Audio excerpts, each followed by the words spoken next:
उप मुख्यमंत्री अरुण साह महासमुंद में लोकसभा चुनाव पर भारतीय जनता पार्टी के नवा कार्यालय के करी नावे उद्घाटन के इनके प्रदेश के जम्मू 11 सीट ला जीते के करना है तैयारी। प्रदेश के उप मुख्यमंत्री और नगरीय प्रशासन विकास मंत्री अरुण साह आज महासमुंद में अवैया लोकसभा के चुनाव पर भाजपा कार्यालय के शुभारंभ करी। ये मौका में पूर्व मंत्री अजीत सिंह राखल घुलो मौजूद रही। वही भाजपा कार्यकर्ता मन से चर्चा कर अरुण साह के इनकी इधरी के लोकसभा चुनाव में छत्तीसगढ़ में भाजपा 11 में से 11 सीट में जीत दिलाए के संकल्प लेके काम करना है। कार्यकर्ता मन ने अरुण साह के इनकी विधानसभा चुनाव में उनकर मेहनत के सेती ही पार्टी ला भारी जीत हासिल हो रही से और 90 में से 54 सीट में जीत हासिल करके भाजपा सरकार बनाए में सफल हो गए।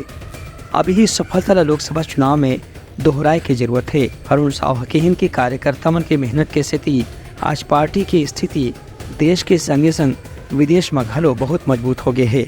Bureau report Uttarakhand news.